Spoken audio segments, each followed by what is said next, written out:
Topiknya adalah tentang siapa yang disalib. Baik nanti Muslim maupun Kristen akan memberikan argumentasi sesuai dalil. Oke, tanpa berpanjang lebar lagi, topik yang sudah ada ini saya rasa sudah disepakati di belakang layar. Jadi silakan Pak Pendeta Omo memberikan argumentasi awal tentang siapa yang disalib. Silakan. Oh ya, kalau yang tentang disalib itu yang saya tahu di Alkitab itu Yesus sendiri yang disalib. Dari permulaan Yesus mengasih tahu, kita buka dulu di Matius 26 ayat 2 ya. Coba kalau yang mengenai disalib itu. Ya, Matius sebentar. sambil dilanjut aja. 26 ayat 2 saya bacakan dulu ya. Boleh. Matius 26 ayat 2, kamu tahu bahwa 2 hari lagi akan dirayakan Paskah, maka anak manusia akan diserahkan untuk disalibkan. Jelas ya? Nah, terus ini lanjut aja Pak. Lanjut sampai dirasa cukup, maksimal 5 menit. Nah, waktu diserahkan, udah diserahkan ya.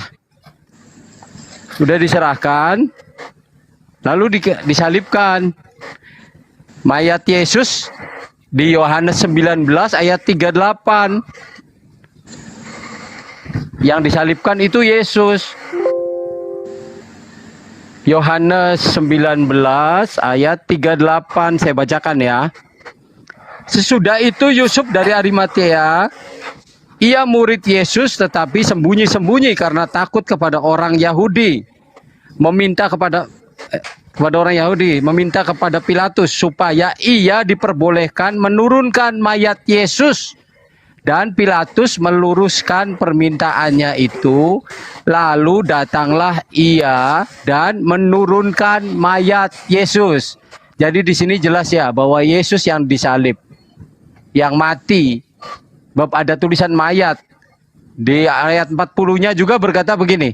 Mereka mengambil mayat Yesus, mengapaninya dengan kain lenan dan membubuhinya dengan rempah-rempah. Nah itu. Silakan. Oke, dipersilahkan Gurunda, silakan argumentasi awal untuk siapa yang disalib. Baik. Bismillahirrahmanirrahim. Assalamualaikum warahmatullahi wabarakatuh. Salam kenal Bapak Pendeta Omo, semangat malam, juga Pendeta HTDI dan semua ya, Masya Allah. Teman yang ada di sini ya, saya mengawali dengan ayatkan umat Islam mengikuti apa yang diimani oleh saudara-saudara kita Kristen, di mana ajaran Kristen datang ke Nusantara ini kemudian mengajarkan untuk mengimani seorang nabi dan rasul yang diutus kepada Bani Israel yang kita sebut dengan Nabi Isa putra Maryam, dan saudara Kristen sebut dengan sebutan Yesus Kristus. Jadi Islam datang ke Indonesia mengajarkan bahwa memang datang sosok Nabi kepada Bani Israel dengan berbagai macam mukjizat di tengah-tengah mereka. Kemudian dia ditolak oleh karena tidak sesuai dengan apa yang mereka inginkan. Kemudian Bani Israel tidak inginkan. Tetapi kedatangan daripada Nabi Isa kemudian itu membenarkan kitab Taurat. Lalu kemudian Allah pencipta langit dan bumi dalam perspektif pemahaman Islam memberikan sebuah hikmat pengajaran, di mana hikmat pengajaran ini berupa petunjuk dan cahaya yang kemudian disebut hikmat Injil. Nabi Isa diberi pengajaran dan mengajak kepada Bani Israel untuk bertakwa kepada Allah. Lalu kemudian Allah memerintahkan kepada Nabi Isa agar memutuskan perkara-perkara yang ada di antara mereka sesuai dengan apa yang diputuskan Allah menurut kitab atau pengajaran atau ketetapan yang datang kepada Nabi Isa, yaitu mengikuti segala perintah Tuhan yang ada di dalam hukum Taurat dan tidak menggantikannya dengan aturan baru. Nah, setelah kehadiran Nabi Isa, beliau memberikan tanda mukjizat, perkara-perkara gaib kepada Bani Israel. Tapi Bani Israel tetap aja ingkar kemudian. Orang Bani Israel ingkar. Mereka kemudian memutuskan perkara untuk membunuh Nabi Isa karena penyangkalan mereka. Kemudian mereka menyangkal akan kenabiannya, mereka menyangkal akan apa yang ada pada diri Nabi Isa, dan mereka tidak menginginkan Bani Israel banyak yang beriman kepadanya. Disebabkan kalau banyak yang beriman kepada Nabi Isa, mereka akan semakin dikuasai oleh penjajah pada masa itu. Maka Al-Quran kemudian menarasikan dengan narasi yang sangat baik bahwa Bani Israel sejak saat itu kemudian ingkar kepada Nabi Isa alaihissalam. Keingkarannya inilah melahirkan keadaan mereka membuat tipu daya. Mereka tipu daya, mereka membuat makar demi untuk membunuh Nabi Isa alaihissalam. Tapi Allah kemudian membalas tipu daya mereka. Nah, karena umat Islam ini diuntungkan oleh keadaan. Umat Islam diuntungkan oleh keadaan, maksudnya umat Islam memiliki banyak kemudian referensi untuk mengkaji apa yang tertuang di dalam Al-Quran. Misalnya ketika dikatakan orang-orang kafir membuat makar. Nah, data yang dibacakan oleh saudara kita tadi, Bapak Pendeta Omo, di data Matius 26, dinyatakan di data 59-nya, imam-imam kepala malah seluruh mahkamah agama mencari kesaksian palsu terhadap Yesus supaya Yesus dapat dihukum mati. Jadi mereka memang melakukan makar. Apa itu? Kesaksian palsu. Disebabkan karena Pilatus tidak menemukan adanya kesalahan pada diri Yesus yang dapat menyebabkan dia dihukum mati. Nah, jadi tidak ada kesalahan yang menyebabkan Yesus bisa dihukum mati. Tetapi imam-imam kepala mahkamah agama memaksakan itu, sehingga mereka melakukan kesaksian-kesaksian palsu. Al-Quran mengatakan mereka membuat makar. Tapi Allah membalas makar itu, sehingga yang dibunuh ini bukan Nabi Isa. Yang dibunuh ini adalah orang yang kemudian diserupakan menggantikan kedudukan Nabi Isa. Nah, kalau kita melihat bapak-bapak, saudara-saudara, ya, mohon maaf nih, di situ dikatakan di kitab saudara mereka membuat kesaksian palsu demi untuk membunuh Yesus. Berarti pembunuhan ini disebabkan karena kesaksian palsu. Kalau pembunuhan itu terjadi pada Yesus, maka pembunuhan terjadi disebabkan karena kesaksian palsu. Bahkan di Matius 27 nomor 18, Pilatus mengatakan bahwa mereka orang Yahudi, mahkamah agama, orang Farisi, dan juga ahli Taurat, imam kepala dan mahkamah agama, menyerahkan Yesus untuk disalibkan karena dengki. Satu, kesaksian palsu. Kedua, dengki. Ketiga, Yudas berkhianat, dirasuki oleh setan. Di dalam Yohanes 6:70, akulah yang memilih engkau yang 12, tetapi satu di antaramu adalah iblis. Jadi ada pengkhianat, ada saksi palsu, ada karena kedengkian. Nah, ini 3 faktor dari beberapa faktor yang lain nanti akan saya sampaikan, yang menyebabkan kemudian Yesus orang benar ini ingin dibunuh oleh mereka. Nah, pada saat itu, pada saat kejadian, agama Kristen dengan konsep tebus dosa, kutuk hukum Taurat dan seterusnya itu belum ada. Belum ada saat itu. Nanti dibuat puluhan tahun setelahnya. Demikian sebentar, silakan. Siap. Kedua belah pihak telah memberikan argumentasi awal, Ikhwan. Sekarang bagian dari Pendeta Omo untuk menanggapi argumentasi dari Gurunda. Silakan.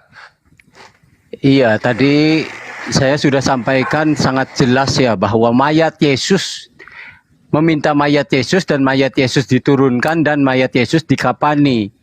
Sudah jelas itu artinya Yesus sendiri yang mati di kayu salib itu, yang dihukum mati itu. Kalau diserupakan, nah diserupakannya dengan siapa? Itu aja, silakan. Oke, baik. Yang pertama, ketika melihat mayat, yang lebih dekat dengan Yesus itu adalah Maria. Maria pada hari Minggu datang melihat kuburan, sudah melihat Yesus tapi dikiranya itu adalah penunggu taman. Itu satu. Itu satu. Kemudian yang kedua, ketika Yesus tampil di tengah-tengah muridnya, Di situ diterangkan bahwa mereka mengira melihat hantu, mereka ketakutan dan mengira melihat hantu. Itu yang kedua. Nah, kembali ke narasi Quran, Al-Quran mengatakan tidak membunuh, tidak menyalibkan. Yang disalibkan kemudian adalah orang yang menggantikan posisi daripada Nabi Isa. Kalau ditanya siapa yang menggantikan, maka Al-Quran akan mengatakan tanyakan kepada yang menyalib. Yang menyalibkan bukan umat Islam. Sehingga yang bisa menjawab itu adalah orang-orang yang menyalib Nabi Isa pada saat itu. Makanya Al-Quran mengatakan wa ma salabuhu wa ma qataluhu. Mereka kemudian tidak mensalib dan tidak membunuh, melainkan yang mereka salib dan mereka bunuh adalah yang diserupakan bagi mereka. Bagi mereka, bukan bagi Bang Suma, bukan juga bagi umat Islam. Al-Quran hanya menarasikan bahwa digantikan bagi mereka. Nah, artinya yang sampai kepada iman Islam adalah Nabi Isa diangkat ke langit.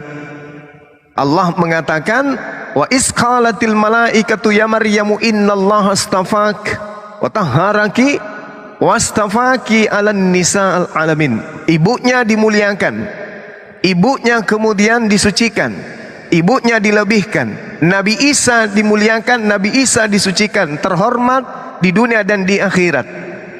Nabi Isa ini adalah orang suci, datang kepada Bani Israel, ingkar orang-orang Israel kepada dirinya. Maka Allah mengatakan, aku mengangkat engkau di sisiku, aku tidak membiarkan kemudian orang-orang kafir menyentuhmu. Ini yang diterangkan kemudian dalam Al-Quran. Iskalallahu ya Isa inni mutawaffik wa rafi'uka ilayya wa mutakhiruka minal ladina kafaru. Nabi Isa diangkat, diambil oleh Allah ke atas, lalu disucikan dari orang-orang kafir. Nah ini, jadi kalau dikatakan siapa yang menggantikan? Nah, saya mengatakan yang menggantikannya itu adalah orang yang terkutuk berdasarkan Galatia 3 nomor 13. Yesus telah menebus kita dari kutuk hukum Taurat dengan cara terkutuk, sebab ada tertulis, terkutuklah orang yang mati di atas tiang salib. Nah, kalau yang tertulis terkutuk di atas tiang salib, berarti kita harus merujuk kepada apa yang sudah tertulis pada saat kejadian, bukan yang akan tertulis setelah kejadian. Sebab ada tertulis, artinya kata grapo ini merujuk kepada masa yang telah terjadi. Kalau sudah menuju kepada masa yang telah terjadi, maka larinya ke kitab Ulangan 21 nomor 22 nomor 23. Apa yang diterangkan di sana? Apabila seseorang berbuat dosa yang sepadan dengan hukuman mati. Jadi kalau itu adalah Yesus, maka Yesus pernah berbuat dosa yang sepadan dengan hukuman mati, lalu dihukum mati, kemudian digantung di sebuah tiang. Maka jangan mayatnya dibiarkan semalam-malaman pada tiang itu, tetapi haruslah engkau menguburkan dia pada hari itu juga. Sebab seseorang yang digantung terkutuk oleh Allah, jangan engkau menajiskan tanah yang diberikan kepadamu sebagai milik pusakamu. Artinya Yesus ini adalah orang yang digantung terkutuk oleh Allah, karena ada tertulis, berarti harus merujuk ke sini. Jangan merujuk ke Roma atau Filipi atau Markus atau yang lainnya, jangan. Tapi merujuk ke sini, karena data-data dari perjanjian baru itu belum tertulis pada saat kejadian. Ada tertulis, berarti harus merujuk ke sini. Berarti Yesus itu satu, kalau dia yang digantung, dia adalah orang yang pelaku dosa, yang mana dosanya sepadan dengan hukuman mati. Dia adalah orang yang dikutuk oleh Allah. Pertanyaannya sekarang, benarkah Yesus itu adalah orang yang dikutuk oleh Allah? Benarkah Yesus itu adalah pelaku dosa yang sepadan dengan hukuman mati? Nah itu, silakan. Langsung masuk Pak Pendeta Umum. Iya, Pak Pendeta, Pak Ustadz, tolong buka dulu ya Galatia 3 ayat 13 sama 14. Saya bacakan, silakan Bapak Ibu buka. Kita sama-sama supaya bisa dibuktikan ya. Galatia 3 ayat 13 14. Kristus telah menebus kita dari kutuk hukum Taurat dengan jalan menjadi kutuk karena kita. Sebab ada tertulis, terkutuklah orang yang digantung pada kayu salib. Yesus Kristus telah membuat ini supaya di dalam Dia berkat Abraham sampai kepada bangsa-bangsa lain, sehingga oleh iman kita menerima roh yang telah dijanjikan itu. Jelas ya Pak? Silakan. Ya, baik. Saya katakan bahwa Galatia ini adalah catatan yang kemudian dituliskan setelah kejadian. Terjadi kurang lebih 10 tahun, 20 tahun, baru kemudian surat Galatia ini ada. Artinya, apapun boleh dituliskan untuk menarasikan tentang kejadian. Sayangnya, catatan-catatan ini tidak menjadi acuan di dalam terselenggaranya penyaliban. Surat Galatia tidak menjadi tolak ukur pada saat menghadapi kemudian kemelut Yesus Barabas atau Yesus. Di situ tidak muncul surat Galatia ini. Galatia ini muncul belakangan kemudian untuk menyatakan Yesus Kristus telah membuat ini supaya di dalam Dia berkat Abraham sampai kepada bangsa-bangsa lain, sehingga oleh iman kita menerima roh yang telah dijanjikan itu. Ini konsep yang muncul belakangan. Mari kita dudukkan perkara yang tadi. Ini menerangkan terkutuklah orang yang digantung pada kayu salib. Kalau kita merujuk ke ayat 4:13-nya, lalu kemudian kita mencoba untuk merangkai ke data 14-nya, maka kita akan kesusahan mencari data di dalam kitabnya orang Yahudi, di mana berkat Abraham bisa didapatkan bangsa lain ketika ada orang suci yang menjadi korban, menjadi tumbal di atas tiang salib. Kita akan pusing, pening, dan kita akan menjadi apa istilah itu? Pelangak-pelongok mencari di kitabnya Yahudi. Kita tidak akan menemukan berkat Abraham ditemukan untuk bangsa-bangsa ketika ada umat atau manusia atau hamba Tuhan yang suci menjadi tumbal atau menjadi korban penyaliban di atas tiang palang. Jadi saya katakan ini adalah cerita-cerita yang dibangun Paulus kemudian yang tidak bersandar kepada nas yang ada di dalam kitabnya orang Yahudi. Sedangkan yang melatar belakangi kemudian penyaliban ini, dasar pijakannya, kisi-kisi kurikulumnya kemudian itu tertera dengan baik, masih juga di dalam perjanjian baru itu, di dalam Yohanes 11 nomor 45 sampai nomor 57 jelas terinci sebab-sebab Yesus disalibkan. Silakan.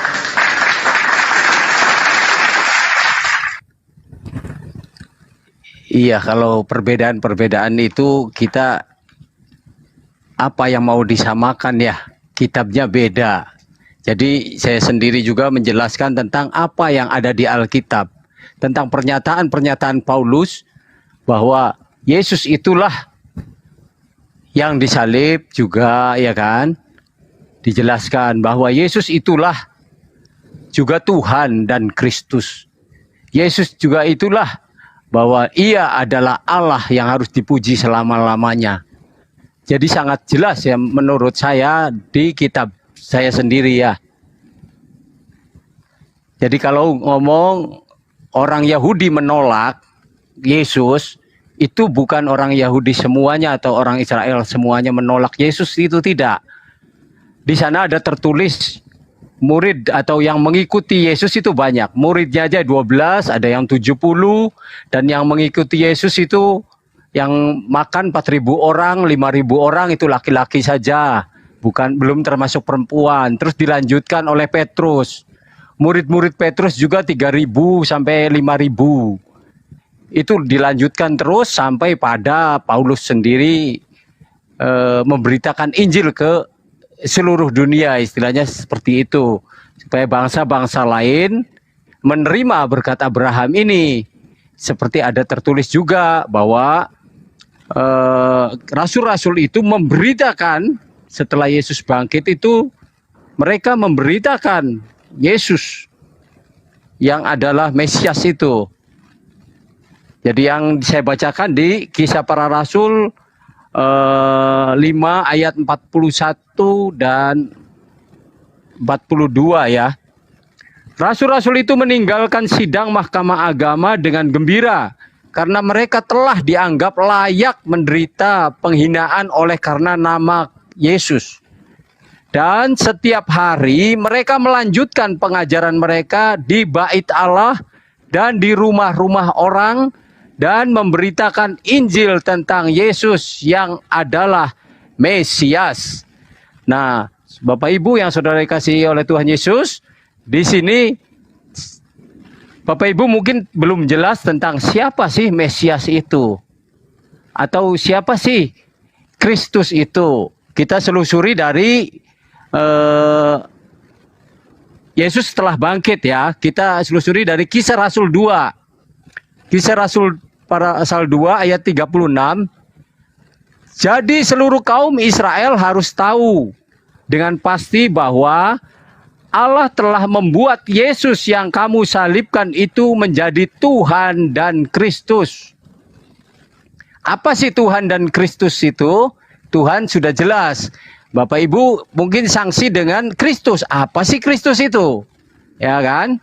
Kita baca di Yohanes 1 ayat 41. Andreas mula-mula bertemu dengan Simon saudaranya. Ia berkata kepadanya, kami telah menemukan Mesias. Artinya Kristus. Jadi kami telah menemukan Mesias, artinya menemukan Yesus.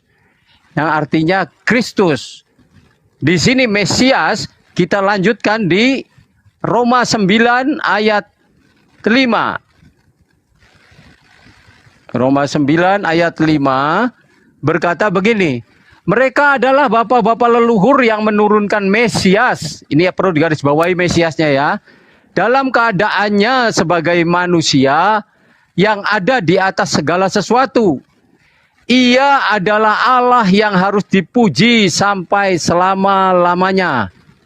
Amin.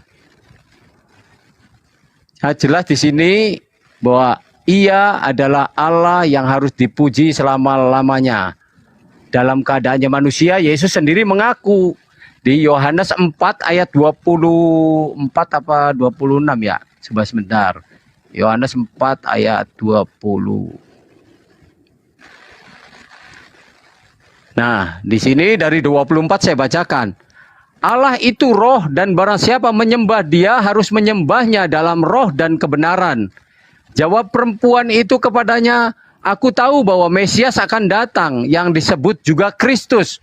Apabila ia datang, ia akan memberitakan segala sesuatu kepada kami.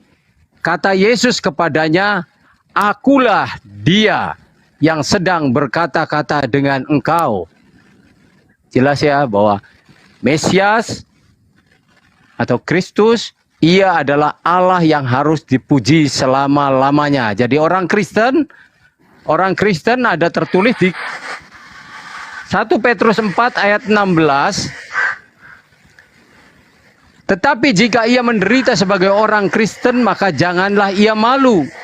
Melainkan hendaklah ia memuliakan Allah dalam nama Kristus itu. Interupsi Pak Pendeta Omo. Ya silakan. Silakan Pak. Bukan yang soal Mesias, tapi yang soal yang disalibkan siapa gitu loh. Iya, tadi Pak yang disalibkan itu Yesus. Setelah Yesus bangkit pun siapakah dia? Maka saya jelaskan tentang dialah itu. Silakan Pak. Oke.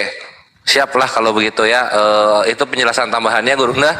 Silahkan ditanggapi mengenai argumennya. Iya, baik. Makasih Pak Pendeta. Jadi gini, yang kita cari di sini penyebab Yesus disalibkan. Kalau berbicara mengenai penyebab, berarti ada sekumpulan data yang harus kita kumpulkan kemudian yang melatar belakangi penyaliban. Bukan latar belakang penyaliban ditulis belakangan. Seperti Jakarta. Kejadian yang terjadi, misalnya Monas tiba-tiba rubuh. Maka kejadian yang terjadi, kalau itu ada unsur kesengajaan, misalnya nubuat atau keputusan, maka nubuat ini harus diceritakan sebelum Monas itu rubuh. Bukan setelah Monas rubuh baru muncul kemudian prediksi-prediksi, analisa-analisa, cocokologi cerita-cerita yang diinginkan sesuai dengan selera yang ingin membacanya. Tapi yang harus didudukkan di sini adalah Apa sebabnya? Siapa aja pelakunya? Apa latar belakang mereka melakukan itu? Dan kalau itu adalah sesuatu simbol kebenaran, pemerintah yang menginginkan, maka harus ada SK yang diterbitkan oleh pemerintah sebelumnya untuk melakukan penghancuran terhadap Monas. Bukan hancur dulu baru dibuatkan ketetapan. Nah, apakah ada kejadian yang melatar belakangi kemudian Yesus ini dibunuh? Ada. Di antara semua kejadian yang ada terhadap penyaliban, apakah muncul kemudian unsur dosa waris seperti yang digayang-gayangkan kemudian oleh mimbar gereja? Tak ada. Adakah karena dia adalah Tuhan yang datang menjelma menjadi manusia pun? Tak ada. Atau dia karena terkutuk disebabkan karena hukum Taurat itu adalah kutukan? Juga tak ada. Tapi kita harus menghargai nih, saudara-saudara Kristen, kita harus menghargai konsep keimanan bahwa Yesus datang menebus dosa manusia dan seterusnya. Itu iman saudara kita Kristen yang dihasilkan dari mimbar gereja. Tapi kalau kita mendudukkan perkara yang sebenarnya, kita harus melibatkan imam kepala mahkamah agama, orang Farisi, orang Yahudi, dan juga iblis yang merasuki Yudas.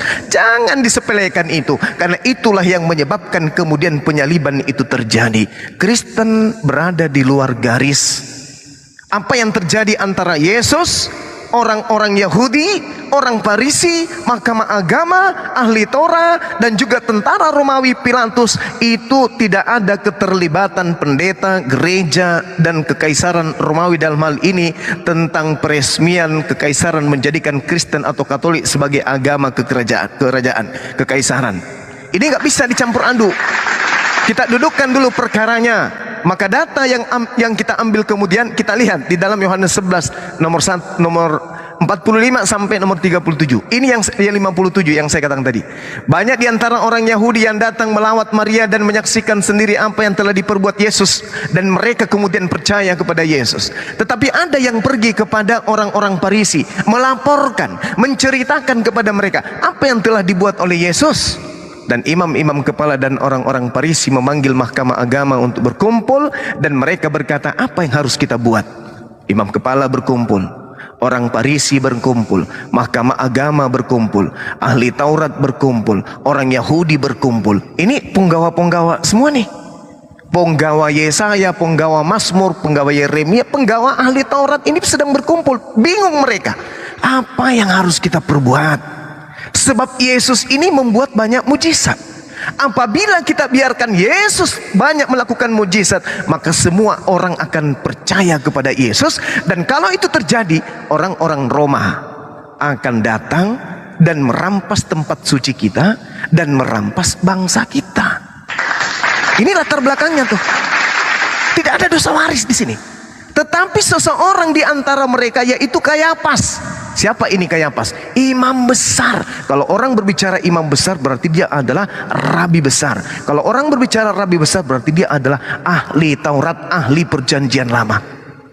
Imam besar bernama Kayafas tidak mengambil nubuatan yang kemudian digunakan oleh Kristen, tetapi dia membuat nubuatan sendiri. Kamu tidak tahu apa-apa dan kamu tidak insaf bahwa lebih berguna bagi kamu jika satu orang bernama Yesus mati untuk bangsa kita. Bukan untuk Kristen, bukan untuk dosa waris. Ini sudah nubuatan loh. Lebih baik satu orang mati untuk bangsa kita daripada seluruh bangsa kita ini binasa. Dan hal ini dikatakan oleh Imam Kayafas bukan dari dirinya sendiri, tetapi sebagai imam besar. Nah ini kedudukan tertinggi nih. Tetapi sebagai imam besar pada tahun itu dia bernubuat. Apa nubuatannya? Yesus mati untuk bangsa Israel. Data 53-nya, setelah mereka sepakat, mulai hari itu mereka sepakat membunuh Yesus. Sayangnya pada saat mereka rapat tak ada yang mengatakan, oh gara-gara dosa waris. Tak ada. Oh, untuk juru selamat, tak ada juga. Untuk menebus kita dari kutuk, tak ada juga.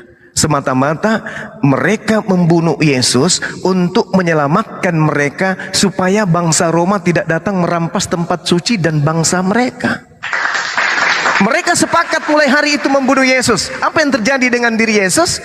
Apakah dia datang, oh kalian sudah sepakat membunuhku, sini ayo mari kita bunuh diriku supaya kalian punya dosa saya tebus. Tapi apa yang terjadi?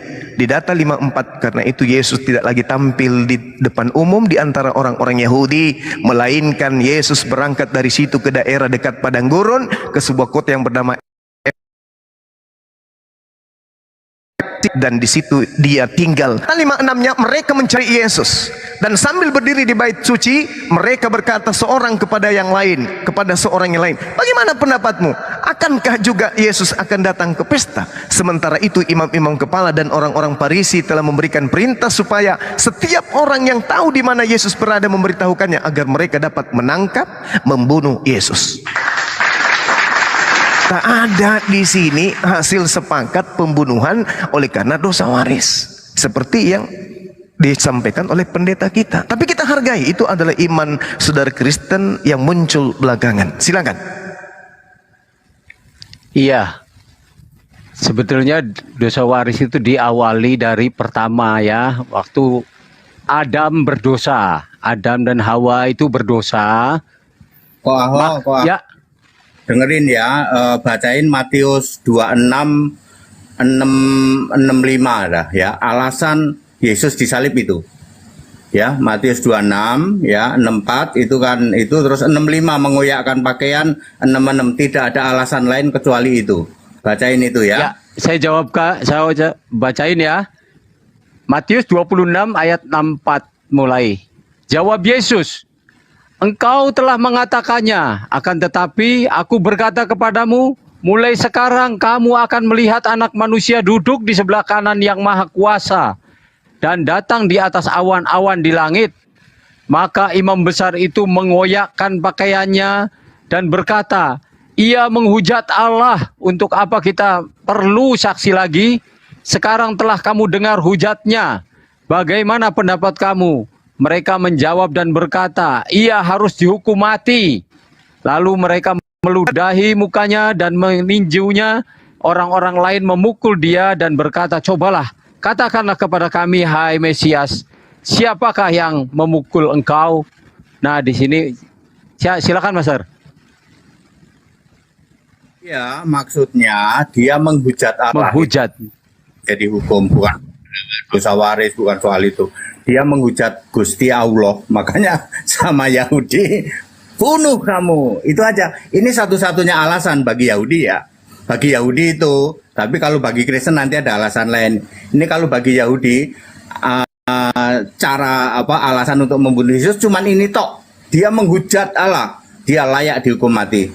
Jadi saksi-saksi yang dicari-cari itu akhirnya useless. Dia mau cari kesaksian palsu, cari ini cari nggak dapat. Begitu Yesus ngomong, ini dia mengoyakkan pakaiannya itu, imam. Pakai ayat ini ya, kok Aho ya, kalau untuk menjelaskan alasan mengapa Yesus mati disalib. Soal jawaban kok Aho udah bener, yang disalib Yesus, yang diturunkan mayatnya Yesus kok. Itu sudah telak, itu nggak bisa dibantah ya toh. Seperti itu ya. Ya soal mau itu silahkan aja. Tapi kok Aho lempeng aja pakai ayat-ayat ini aja. Ya, oke. Ya, terima kasih Master. Ya, silakan. Sebentar Gurunda. Ini Silakan. berarti Gurunda dikeroyok dua ya, sampai masternya nggak masalah. pendeta Saling Omo mengingatkan. turun. Siap. Lanjut Gurunda. Saudara Jadi kita tadi saling Saya mengingatkan. melakukan ini Ada memang dua. kita sudah itu. Jangan sampai nanti melebar kemana-mana ya. Padahal itu pakai satu ayat sudah cukup sebenarnya. Gitu loh. Efisien juga. Efisien kami ini kan pakai sistem 1 menit. Setiap pertanyaan 1 menit. Pakai ayat yang nancep, langsung stop, langsung. Oh iya udah. Alasannya apa? Tadi kan nyari alasan toh. Itu alasannya. Menghujat Allah. Dia koyakkan pakaiannya. Mati kau. Nah, cukup sebenarnya. Siap, gitu loh. mantap Pak Pendeta Henry ya. Silakan Gurunda. Baik. Jadi cerita yang muncul kemudian di Matius 26 itu adalah cerita setelah di persidangan. Sedangkan siasat palsu dan kesaksian-kesaksian palsu memang tadi saya sudah jelaskan. Di dalam Yohanes ini kemudian mereka sudah bersepakat lebih dulu nih.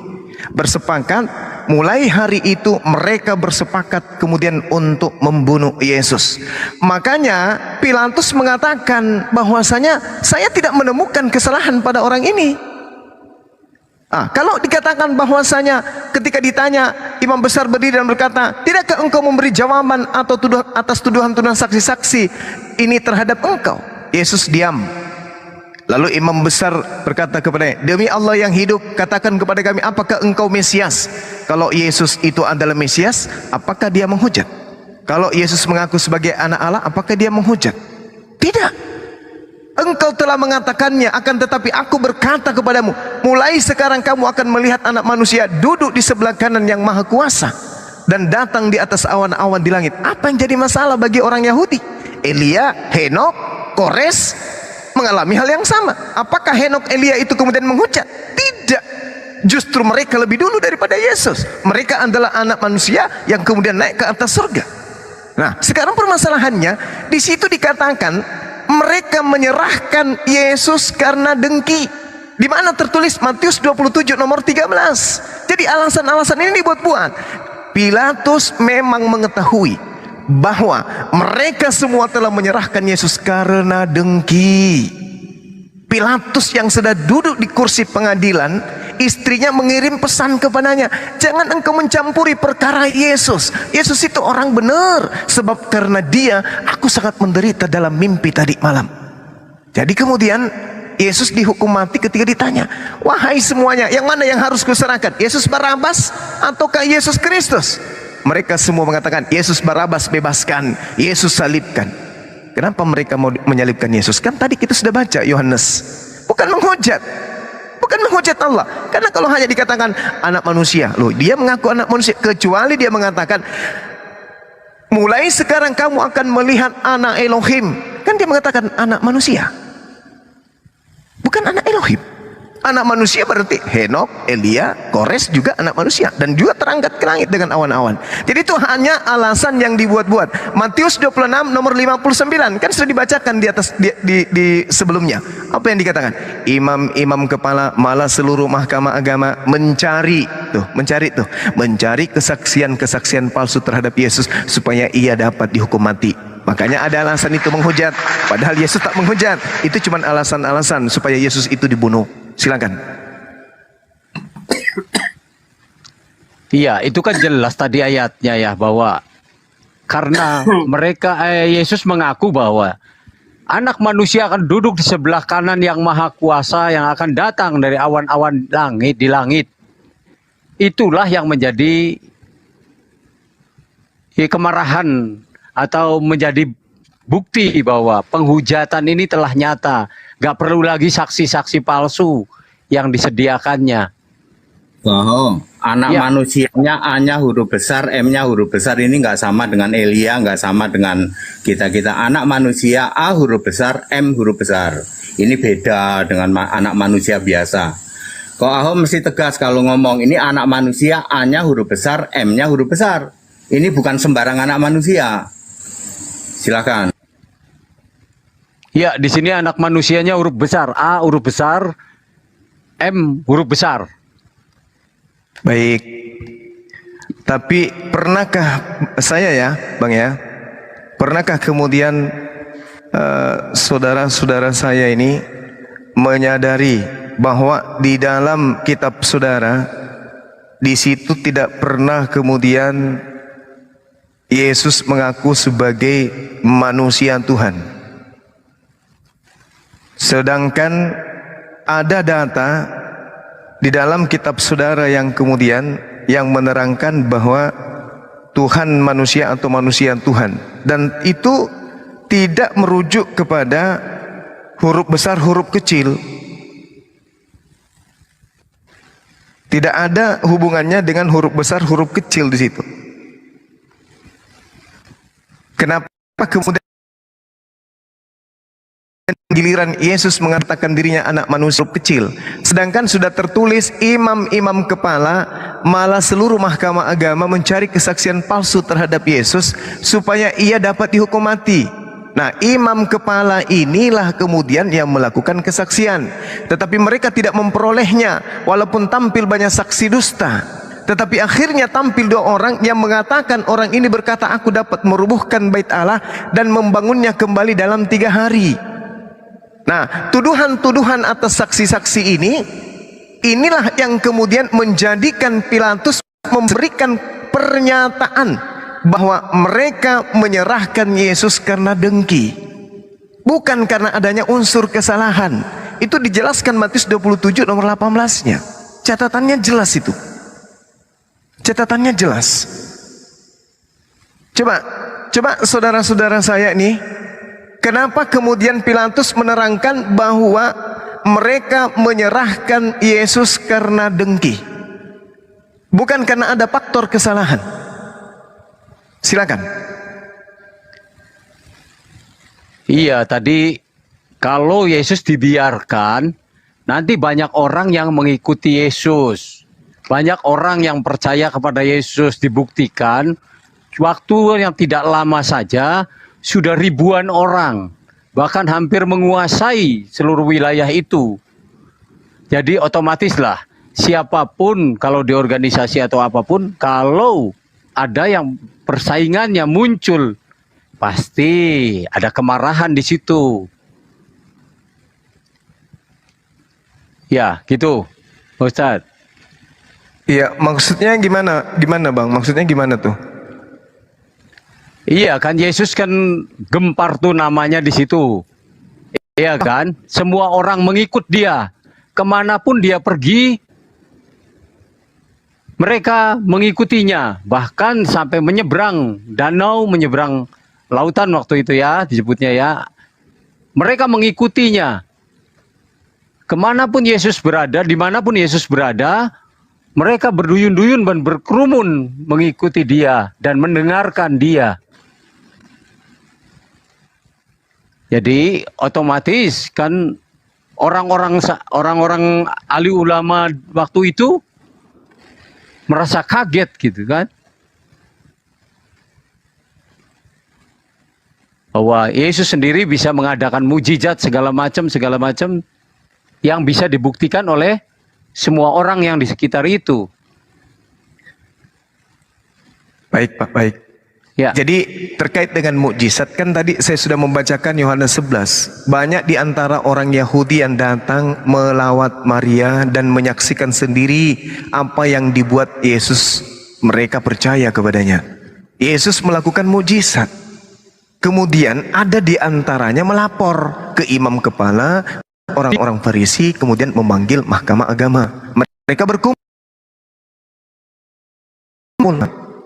Apa yang harus kita buat? Mukjizat. Apabila kita biarkan, apabila kita biarkan, maka dia akan semakin banyak orang yang percaya kepadanya, dan orang-orang Roma akan datang merampas tempat suci kita dan serta bangsa kita. Maka mereka harus sepenuhnya membuat suatu tindakan-tindakan untuk menghentikan Yesus. Apa yang harus kita perbuat? Apabila kita biarkan, maka orang Roma akan datang merampas tempat suci dan bangsa kita. Oleh karena itu, mereka tidak ingin ini terjadi. Mereka kemudian sepakat membunuh, apapun alasannya, apapun cara mereka lakukan, demi untuk membunuh Yesus. Karena tadi mereka sudah membuat nubuat, bernubuat bahwa Yesus akan mati untuk bangsa itu.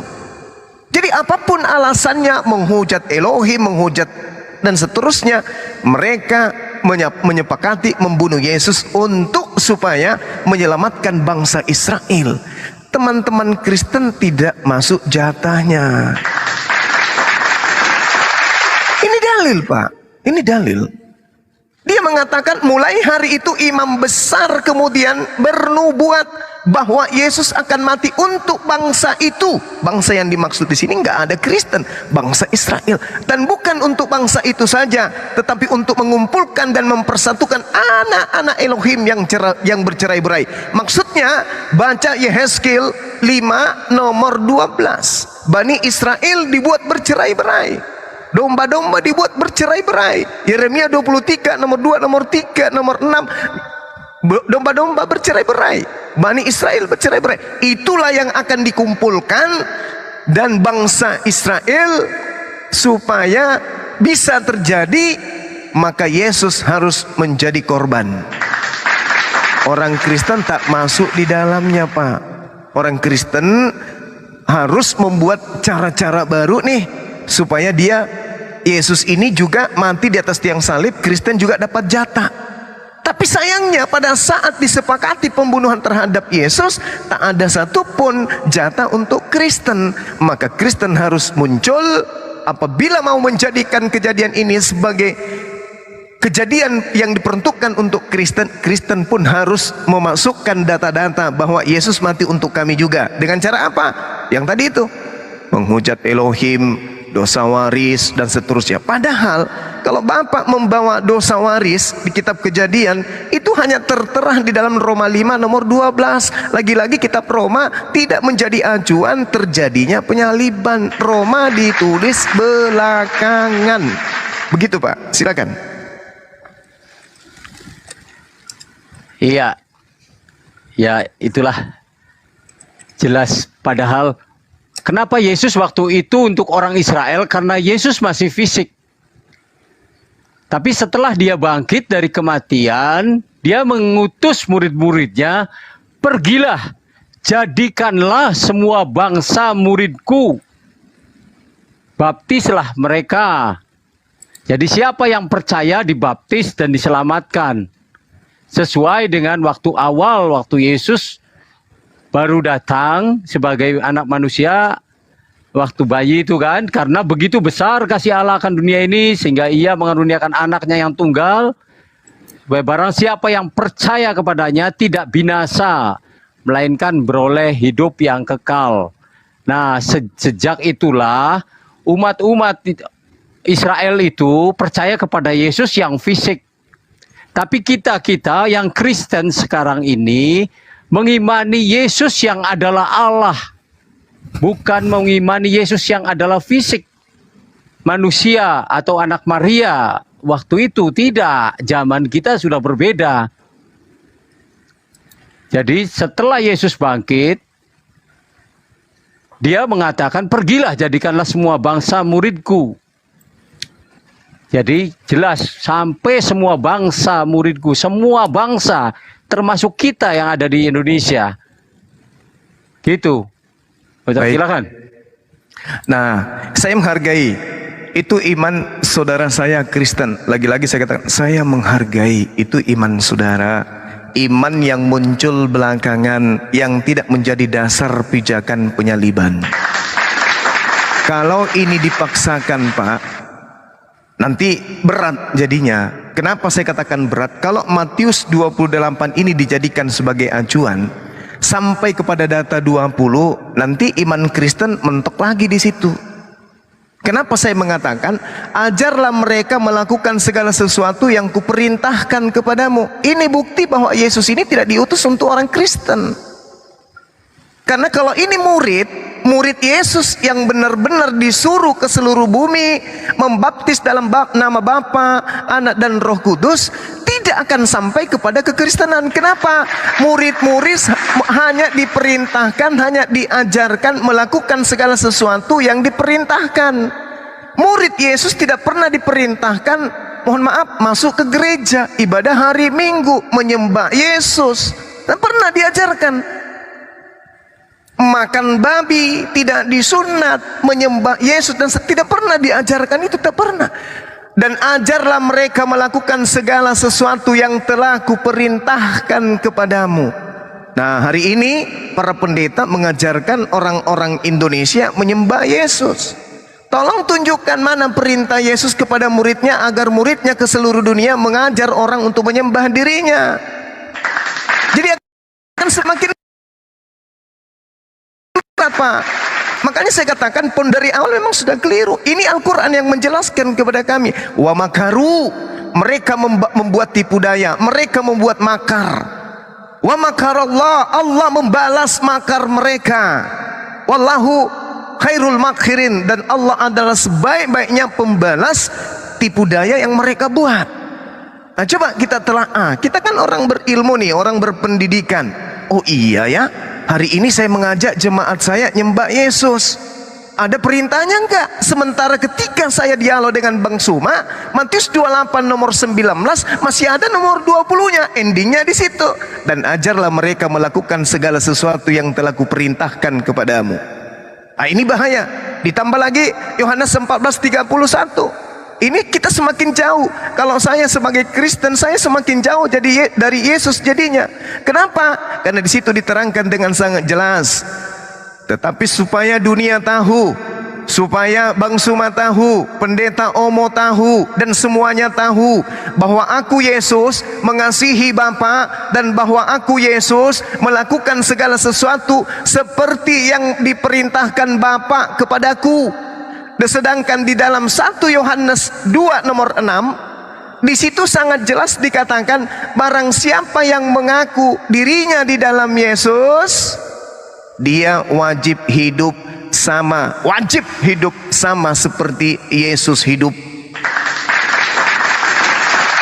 Barang siapa yang mengaku dirinya ada di dalam Yesus, maka dia wajib hidup sama seperti Yesus hidup. Bagaimana Yesus hidup ketika dia ada di bumi?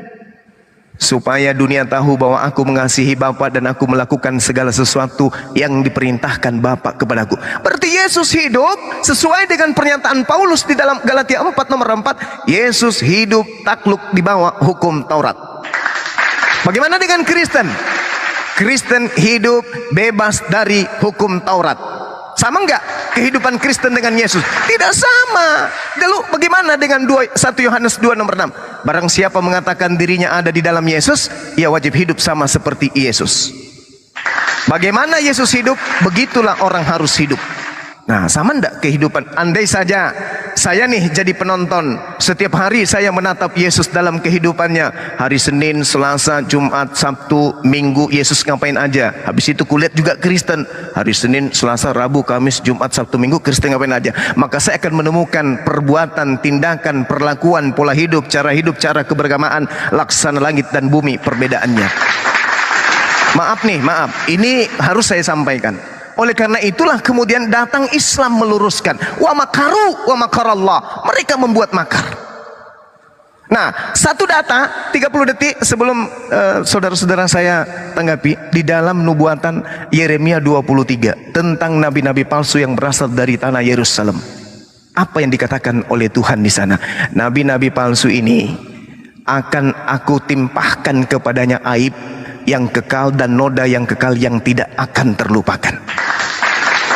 Jadi kalau saya mengatakan penyaliban bersandar kepada kronologis yang terjadi sebab musabab kejadian kemudian terhadap penyaliban, lalu muncul Kristen dari pengajaran nabi-nabi dari Yerusalem dengan pola yang berbeda, maka saya katakan wa makaru wa makarlah. Inilah aib yang kita lihat, adanya penyembahan terhadap oknum yang sebenarnya bukan Yesus. Mohon maaf, mohon izin nih, tapi yang disalibkan itu adalah Yudas. Nah, inilah yang saya katakan aib dan noda yang kekal yang tidak terlupakan. Silakan. Iya. Pak Ho, Ya. untuk menunjukkan harus menyembah siapa, beribadah kepada siapa, Markus 7 ayat 7. Tapi kau harus bisa jelasinnya ya. Markus 7 ayat 7 bacain dan ditekankan beribadah ke siapa coba. Menyembah beribadah ke siapa? Iya. Di sini dijelaskan Markus 7 ayat 7. Percuma mereka beribadah kepadaku, sedangkan ajaran yang mereka ajarkan ialah perintah manusia. Sangat jelas di sini Yesus berkata, percuma kamu beribadah kepadaku. Yesus sendiri yang ngomong. Kepada siapa kok Aho? Kepada Jelaskan Yesus. beribadah itu kepada siapa? Kepada Yesus langsung. Kepadaku. Ku itu Kepadaku. siapa? Ku Ku itu Yesus. siapa? Ku Yesus. Iya, clear, udah pakai ayat itu, clear. Udah Pak? Ya, Udah ya? Atau gimana? Ada tambahan silakan. Kalau masih ada tambahan silakan. ya, sejak awalnya kan waktu ya. Ini soal tadi ya, soal memerintahkan halal dan haram. Kita bacakan juga di Kisah Rasul 10 ayat 15 mengenai halal dan haram ya.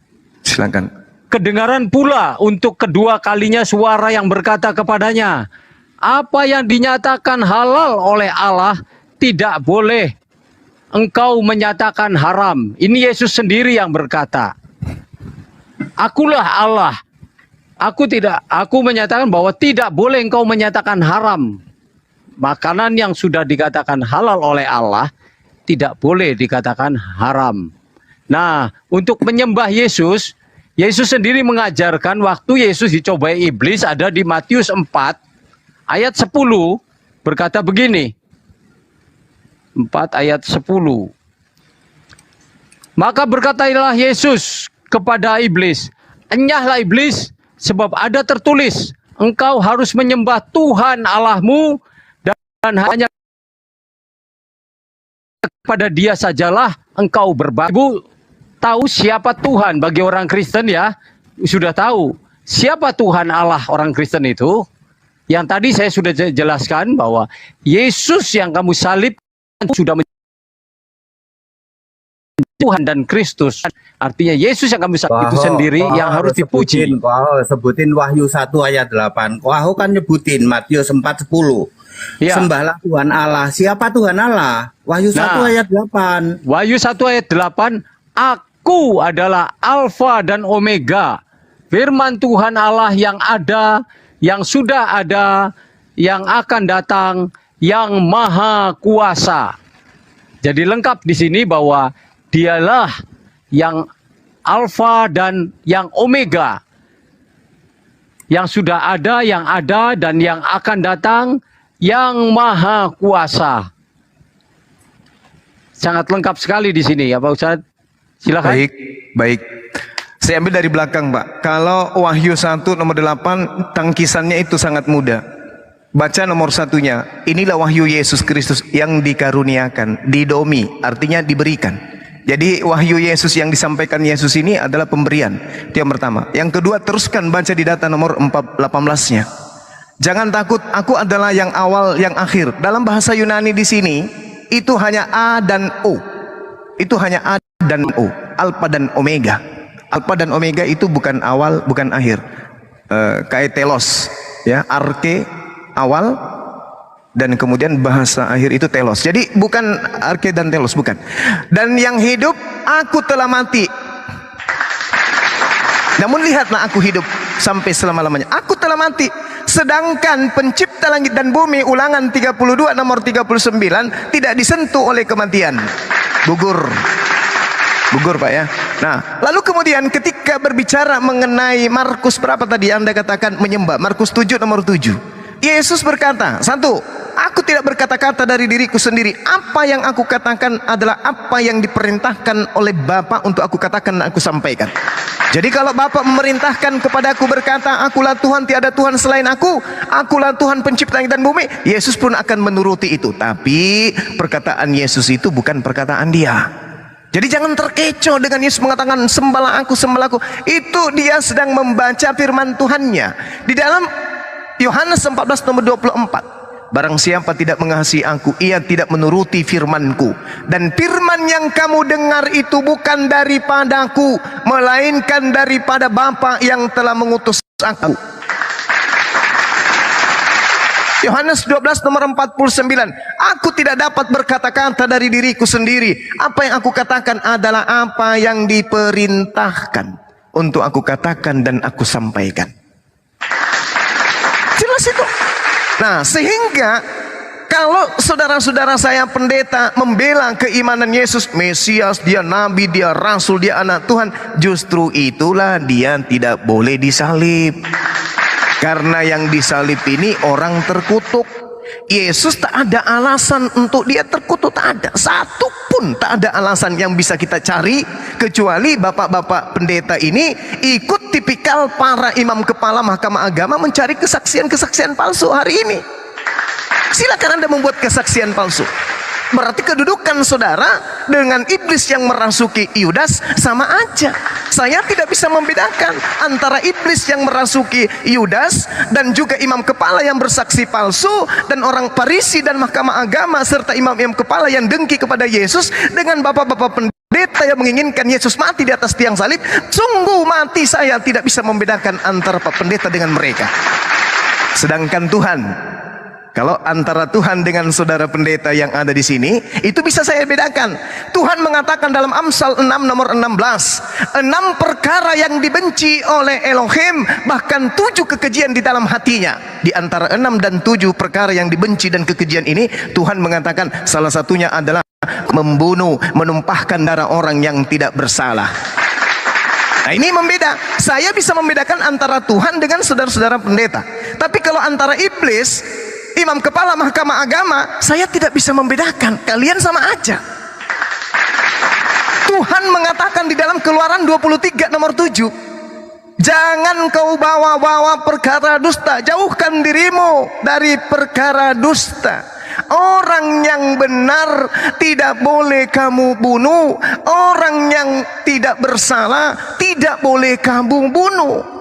Ini Tuhan nih. Kalau ini saya bisa bedakan dengan saudara-saudara Kristen, dengan pendeta saya nih. Tapi kalau yang tadi, Yesus orang suci, Yesus orang dikasihi, Yesus orang dimuliakan, tapi diinginkan dibunuh, itu tak ada bedanya dengan iblis yang merasuki Yudas, imam kepala mahkamah agama, orang Farisi, dengan pendeta-pendeta dan jemaatnya. Tapi kalau berbicara mengenai Elohim, harus kau jauhkan dirimu dari perkara dusta. Orang yang tidak bersalah dan orang yang benar tidak boleh kau bunuh, sebab aku Tuhan tidak akan membenarkan orang Kristen. Kan orang Kristen mengatakan, ditanya tuh, wahai saudara-saudaraku Kristen, wahai bapak pendeta yang saya hormati, apa alasannya Yesus ingin dibunuh? Untuk menebus dosa-dosa kita. Dosa apa aja? Membunuh, memperkosa, merampok, apalagi mencuri, nepotisme, korupsi, apalagi memburit, apalagi dan seterusnya.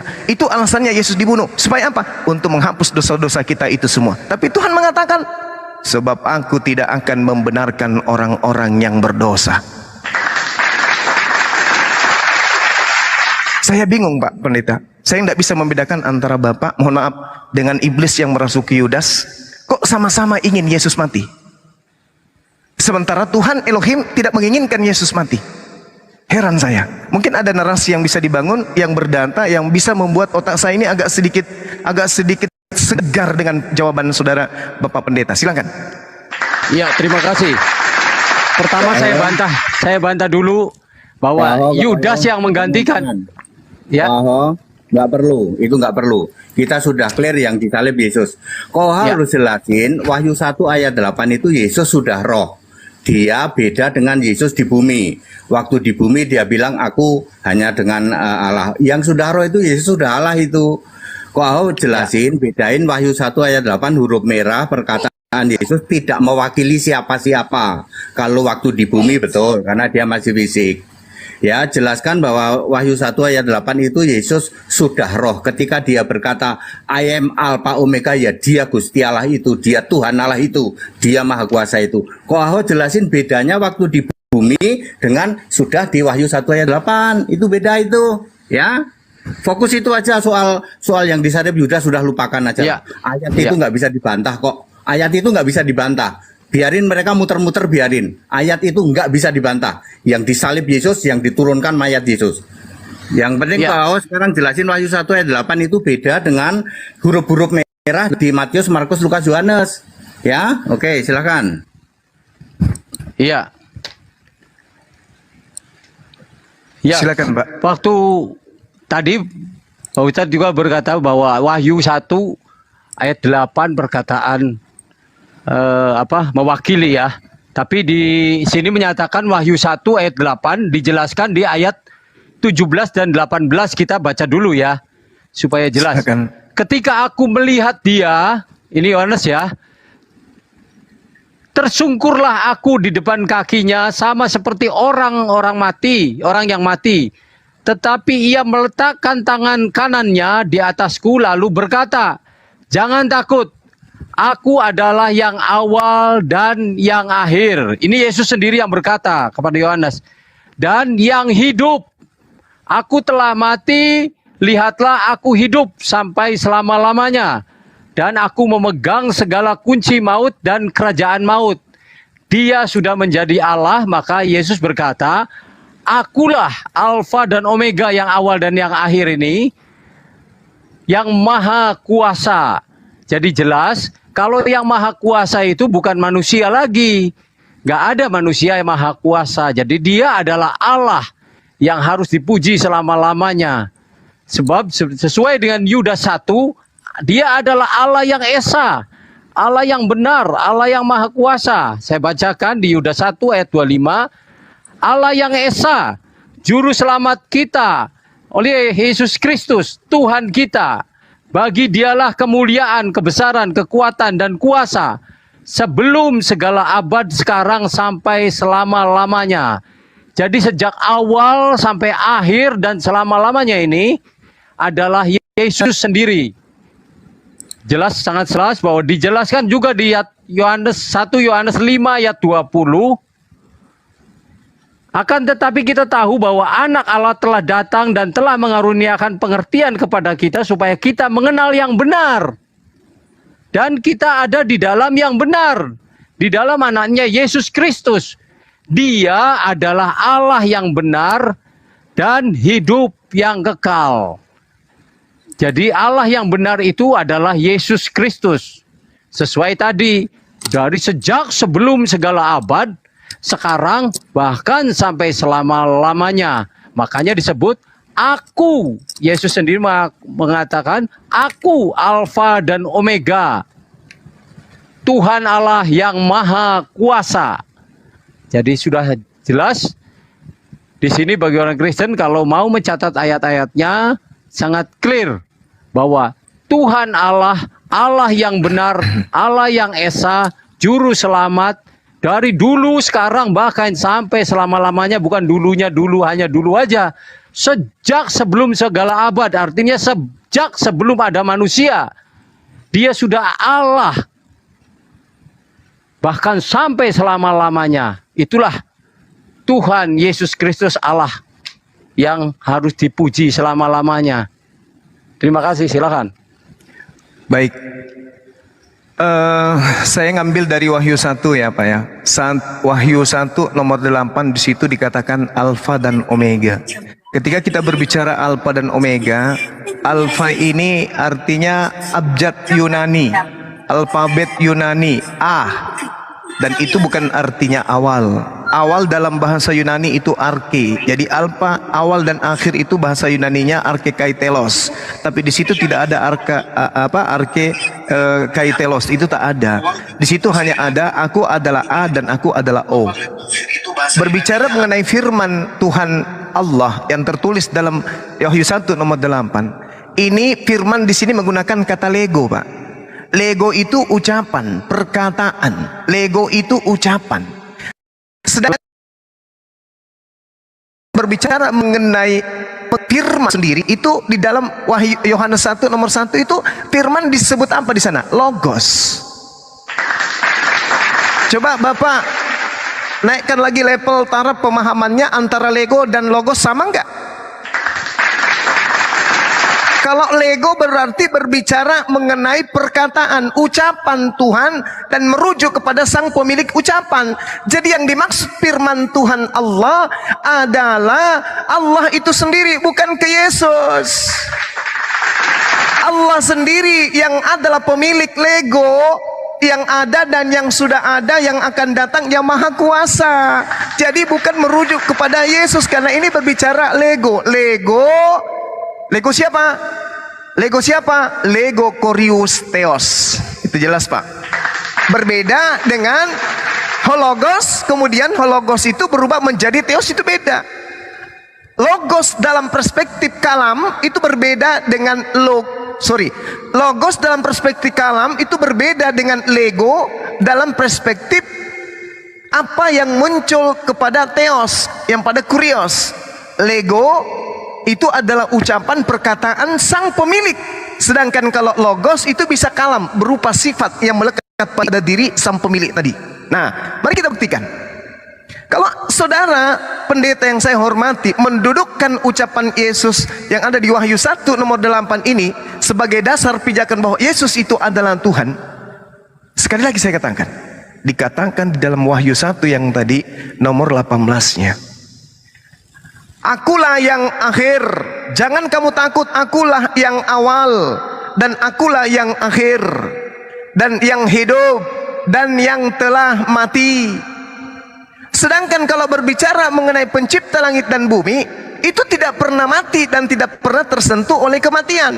Di dalam 1 Timotius 6 nomor 16 jelas dikatakan di sana bahwa Tuhan pencipta langit dan bumi itu atanasia. Atanasia artinya tidak dapat binasa, tidak dapat mati, tidak takluk kepada maut. Sementara Yesus maut, kena dia mati, Pak. Jadi bukan merujuk kepada Yesus tuh. Nah, lalu kemudian berbicara mengenai ketuhanan. Saudara mengatakan waktu di dunia, yes, tapi setelah sekarang dia sudah roh. Sayangnya data itu kemudian dibantah oleh kitab saudara sendiri. Yesus datang sebagai manusia, 2 Yohanes 1 nomor 7. Naik ke langit sebagai manusia, Yohanes 3 nomor 13. Duduk di surga di samping Bapa juga sebagai manusia, Markus 14:62. Turun untuk yang kedua kalinya juga sebagai manusia, Matius 16 nomor 27. Menghakimi manusia pun di akhir zaman, Yohanes 5 nomor 27 juga sebagai manusia. Dan bahkan dikukuhkan di dalam Ibrani 13 nomor 8, Yesus sama aja kemarin, hari ini, dan bahkan selama-lamanya. Yesus tidak akan pernah berubah. Bahkan dikatakan di dalam 2 Korintus 15 nomor 28, Yesus menaklukkan dirinya sendiri sebagai manusia. Hilang Yesus itu, Pak. Hilang Yesus. Dia menaklukkan dirinya sendiri. Lenyap dia karena dia hanya seorang ciptaan. Nah, kemudian ketika berbicara mengenai apa yang saudara sampaikan tadi, terkait bahwa dia ini, dia itu dan seterusnya, sekali lagi saya katakan, semakin Anda meninggikan derajat Yesus, semakin haram hukumnya dia dihukum oleh tentara Romawi. Karena yang dihukum hanya orang terkutuk. Ingat Ulangan 11, Ulangan 21, nomor 22, nomor 23. Yang dihukum ini adalah orang yang terkutuk. Kira-kira nih, kalau saya minta dengan kerendahan hati, tolong tunjukkan kepada saya apa yang menyebabkan Yesus terkutuk dan dikutuk oleh Elohim karena dosanya setara dengan hukuman mati. Ada enggak nih? Tentu tidak. Makanya saudara saya yang saya sayang, Pendeta HTD, jangan pedulikan itu udah tutup. Ini sekarang kita masa rohnya Yesus sekarang, jangan pedulikan itu. Kenapa? Karena memang nggak ada alasannya Yesus ini dibunuh. Kristen muncul kemudian membuatkan alasan-alasan pembunuhan supaya menggiring manusia menyembah Yesus, menuhankan Yesus. Padahal kalau kita ingin jujur, sekali lagi, yang mati di atas tiang salib itu Yudas. Saya ingin kali membuktikan itu. Kalau misalnya Pendeta Omo mau mengetahui bahwa bukti akurat Yudas yang disalibkan. Tapi kalau digiring ke Yesus rohani, Yesus roh ya mungkin mana lagi? Silakan Pak. Iya, tadi sudah paten menurut saya ya. Kenapa kok nggak masuk ke sini? Sulit saya menghubungin. Bilangin Alfa Omega itu bukan abjad ya, itu gelar. Kasihan yang mengatakan Alfa itu abjad. Alfa Omega itu gelar, bukan abjad. Ya, masuk gelar dibilang A sama O, itu gelar bukan abjad. Ya, oke silakan. Kau nggak perlu inilah, nggak perlu itulah, nggak perlu dijawab yang enggak ya. Yang muter-muter nggak usah dijawab. Yang Elohim segala itu gerombolan Allah nggak usah dijawab itu. Ya kau harus fokus saja ya. Ya nggak usah Elohim itu gerombolan Allah itu ya. Sekarang kau fokus bahwa Yesus sudah roh, sudah Tuhan, sudah Allah. Kalau perlu sebut Wahyu 7:2, Wahyu 21 ayat 7 segala itu kan ada yang ada di sana ya. Oke, jadi Alfa Omega bukan huruf ya, itu gelar. Silakan. Ya, semoga semua yang mendengar paham bahwa Alfa dan Omega adalah gelar. Jadi jelas bahwa tadi padahal sudah dijelaskan bahwa aku telah mati itu Yesus sendiri. Yesus berkata di Wahyu 1 ayat 8 itu, aku Tuhan Allah, artinya firman Tuhan Allah itu aku Tuhan Allah. Kata-katanya merah, tulisannya merah. Terus yang mati itu bukan mati secara Allahnya, bukan rohnya, tapi mati sebagai manusia. Tertulis di Efesus, yang mati sebagai manusia, Efesus 2 ayat 15, di sana dituliskan. Terus yang duduk di sebelah kanan Allah itu Yesus sendiri ternyata di Wahyu 4 ayat 2. Wow, yang bilang ya, Yesus duduk di sebelah kanan Bapa itu. Iya. Itu nggak bisa baca Alkitab itu. Nggak pernah ada Yesus duduk di sebelah kanan Bapa itu, nggak pernah ada itu. Nggak pernah ada. Kita klik aja. tertulis duduk di sebelah kanan, nanti muncul. Tidak ada duduk di sebelah kanan Bapa itu. Jadi bahwa dia adalah Allah sendiri yang duduk seorang diri di Wahyu 4 ayat 2.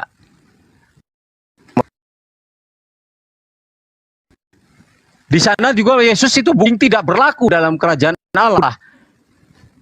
Dalam surga itu ada tertulis di 1 Korintus 15 ayat 55 ayat sebentar. 1 Korintus 15 ayat berapa itu? 2 Korintus apa? Sebentar. 2 Korintus 15. 1 Korintus ya. Oh, 1 Korintus 15. 1 Korintus 15 betul ya? Darah dan daging tidak ada. Yesus masih manusia di surga. Dia nggak bisa baca Alkitab itu. Nah itu. Jadi Yesus sudah roh, sudah Allah di surga. Duduk seorang di Wahyu 4 ayat 2. Jadi jelas darah dan daging itu tidak berlaku dalam kerajaan Allah. Jadi kalau orang mengaku Yesus duduk di sebelah kanan Bapa, nggak ada ayatnya. Yesus masih manusia, nggak ada ayatnya. Di surga masih manusia itu, nggak ada ayatnya. Yang jelas, Yesus sudah roh, sudah Allah yang duduk di tahta Allah itu sendiri, seorang diri. Makanya saya berkata, dari awal juga pernah kemarin itu berkata, coba kita baca di 1 Korintus 12 ayat 3. 1 Korintus 12 ayat 3. Karena itu aku mau meyakinkan kamu bahwa tidak ada seorang pun yang dapat berkata-kata dari roh Allah. Ingat, dari roh Allah dapat berkata terkutuklah Yesus. Dan tidak ada seorang pun yang dapat mengaku Yesus adalah Tuhan selain dari Roh Kudus. Jadi kalau Anda tidak mengaku Yesus adalah Tuhan, berarti roh Anda beda. Kalau saya mengaku Yesus adalah Tuhan, Tuhan itu adalah Allah. Tertulis di Roma 10 ayat 12. Allah yang satu, Allah itu satu. Allah yang satu adalah Tuhan dari semua orang. Sangat jelas di sana. Roma 10 ayat 12. Allah yang satu. Jadi kalau ada Allah Tritunggal, Allah tiga, tapi tiga pribadi itu nggak ada ayatnya. Yang ada Allah yang satu itu adalah Tuhan dari semua orang. Siapa Tuhan itu? Di Kisah Para Rasul 16 ayat 31, makanya Paulus berkata, percayalah kepada Tuhan Yesus Kristus, dan engkau akan selamat, engkau dan seisi rumahmu. Sebab di kolong langit ini tidak ada nama lain yang olehnya kita dapat selamat. Jadi praktis, sangat praktis. Tidak ada nama lain di kolong langit. Kita kan masih ada di kolong langit. Bapak Ibu semua ada di kolong langit. Jelas, di sini jelas. Percayalah kepada Tuhan Yesus Kristus dan engkau akan selamat, engkau dan seisi rumahmu. Jadi kalau Anda menolak, silahkan ambil resikonya sendiri. Sebab di sana sudah tertulis, berbahagialah orang yang tidak kecewa dan menolak aku. Karena aku adalah Alfa dan Omega, yang awal dan yang akhir, yang maha kuasa. Allah yang esa, juru selamat. Tuhan kita. Jadi sangat clear sekali bahwa Tuhan Allahnya orang Kristen sangat jelas. Jadi kalau orang tidak mengaku Yesus adalah Tuhan, rohnya beda. Apalagi menentang atau mengutuk Yesus itu tidak ada. Makanya di Hosea 4 ayat 6 berkata, umatku binasa karena tidak mengenal Allah. Karena Allah orang Kristen. Allah orang Kristen punya nama, Yesus Kristus. Tidak ada di kolong langit ini nama lain. Hanya Yesus Kristus. Satu-satunya Allah. Roma 16 ayat 27. Di sana mengatakannya. Tidak ada Allah lain selain daripadaku. Jadi, kata Yesus, kamu akan mati dalam dosamu jikalau kamu tidak percaya bahwa akulah dia. Maka semua orang sebetulnya menerima kasih karunia Allah di bumi ini. Sebab ada tertulis kan, karena kasih karunia semua orang boleh menerima, orang jahat, orang berdosa, orang bisa sakti, bisa taat. Tapi untuk masuk surga itu hanya iman kepada Yesus Kristus. Tidak ada seorang pun yang dapat masuk ke surga tanpa iman kepada Yesus, sebab Yesus adalah dasar dari segala sesuatu. Iman adalah dasar dari segala sesuatu. Iman kepada siapa? Iman kepada Yesus Kristus. Tertulis di 1 Korintus 2 Timotius 3 ayat 15, 16 dan 17 bahwa dialah yang harus kita imani supaya kita selamat. Tidak ada nama lain di kolong langit ini. Makanya setiap kalau iman pada Bapa sama iman pada Allah gerombolan selamat nggak? Lautan api itu, Pak Dede. Akan binasa. Tadi jelas sudah ditulis bahwa umatku binasa karena tidak mengenal Allah. Bapa dijadikan Allah, gerombolan Allah, Allah lain itu. Selain daripada Yesus itu kan tidak ada Allah lain di hadapanku. Jangan ada Allah lain di hadapanku, karena di kolong langit ini tidak ada nama lain. Dan semua lutut bertelut. Semua yang di langit, yang di bumi, yang di bawah bumi, sekalipun harus bertekuk lutut kepada Yesus Kristus. Apakah Yesus Kristus itu nama manusia? Iya, waktu diberikan Allah kepada manusia, supaya kita mengenal Yesus Kristus adalah Allah yang sesungguhnya. Bahwa Yesus Kristus itu nama Allah. Allah yang benar. Allah yang maha kuasa. Allah yang alfa dan omega. Silakan. Iya, Pendeta Omo, sudah berulang. Silakan Guru. Iya. Jadi kalau berbicara tak ada nama itu bohong. Nama Yesus itu dalam bahasa Ibrani disebut Yosua. Sebelum anak Maria dipanggil Yesus, Yosua itu lebih dulu asisten Musa sudah dinamai dengan Yosua, ya. Mengenai Kristus, Yesus Kristus, Yesusnya sudah diambil lebih dulu dari asisten Musa Yosua. Kristusnya lebih dulu diambil oleh Henok, Harun, Daud, Salomo, Saul. Jadi itu cara-cara yang dibangun kemudian. Nah, sekarang kita masuk ke dalam penjabaran saudara. Kenapa terlalu jauh Yesus harus menjadi Tuhan? Itu tadi.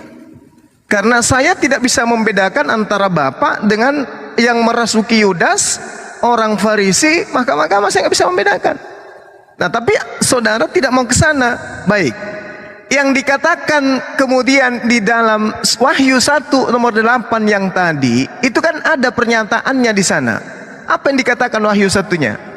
Firman Tuhan Allah. Firman Tuhan Allah itulah yang menceritakan tentang terdahulu dan terkemudian. Makanya di dalam kitabnya orang Yahudi diceritakan bahwasanya pencipta langit dan bumi itu terdahulu dan terkemudian. Bukan cerita yang terbangun kemudian. Beginilah firman Tuhan, Raja dan Penebus Israel, Tuhan semesta alam. Akulah yang terdahulu dan akulah yang terkemudian. Tidak ada Tuhan selain daripada aku. Saudara Pendeta HTD mengatakan Alfa dan Omega itu bukan abjad. Siapa bilang, Pak? Yang bukan abjad itu adalah yang gelar itu adalah Rison wa Akharon dalam bahasa Ibrani. Itu gelar yang maha awal, maha akhir. Rison, Akharon, wa Akharon, dan maha akhir. Itu baru gelar. Dalam bahasa Yunaninya prota arkotera. Itu baru gelar, Pak. Kalau Alfa Omega itu bukan gelar, itu AO. Alfa itu A, O itu adalah huruf O. Dan Indonesia hebat karena abjad yang lebih terakhir itu Z. Kalah Yesus. Ya kalah. Zuma ada huruf Z-nya. Lebih hebat Yesus Zuma karena dia terakhir. Dia montoknya di huruf O. Kasihan. Ya? Nah, sekarang kalau Bapak mengatakan itu gelar. Gelar dari mana Yesus dapatkan gelar? Gelar apa yang ditempatkan kepada Yesus? Dia ada setelah ibunya melahirkan. Berakhir kemudian setelah dia mati. Nah, ada lagi yang lucu. saudara mengatakan bahwasanya tidak ada di dalam kitab kami Yesus itu duduk di samping Bapa. Loh, jadi kitab yang selama saya baca selama ini itu keliru rupanya. Sementara data-data yang terekam di dalam catatan saya, kitab ini menceritakan, misalnya Markus 14:62, akulah dia dan kamu akan melihat anak manusia duduk di sebelah kanan yang maha kuasa. Duduk di sini, original teksnya jelas dikatakan dengan ucapan katemae. Katemae itu artinya duduk, menyandarkan kemudian paha dengan betis, bertelungkup, itu artinya katemae, duduk dia, duduk. Markus 14:62 juga diterangkan di dalam data yang lain, Kisah Para Rasul 7 nomor 55. Di situ dikatakan berdiri. Jadi kita bingung jadinya, Yesus ini duduk atau berdiri, hestemi. Yang satu mengatakan dia kemudian melihat Yesus berdiri di sebelah kanan Elohim, di sebelah kanan Bapa, berdiri katanya, hestemi, dan itu original teksnya ada. Lalu di data yang lain dia tidak berdiri. Markus 14:62 di situ dikatakan duduk dia. Beda lagi. Jadi kalau ini benar, Markus benar, Lukas juga benar, maka Yesus ini duduk berdiri, duduk berdiri, duduk berdiri, duduk berdiri, duduk berdiri sampai kiamat datang. Capek dia, capek. Makanya solusinya Bapak Pendeta yang saya hormati harus mengatakan bahwasanya itu tak ada duduk itu, tapi ada berdiri. Tak ada berdiri juga, tapi ada duduk. Ya mana yang benar? Kitab yang Anda anggap suci menyatakan itu duduk, ada yang berdiri. Supaya adil, dua-duanya harus ada. Supaya tidak ada yang dirugikan, maka duduk berdiri, duduk berdiri, duduk berdiri, berdiri. Ya encok adanya, Pak. Nah, sekarang ketika kita mengatakan siapa yang disalibkan, bukan Kristen, Pak, yang menjadi acuan, bukan. Jadi orang Islam itu tak bisa kemudian digiring kepada sesuatu informasi yang tidak bersumber dari sumber.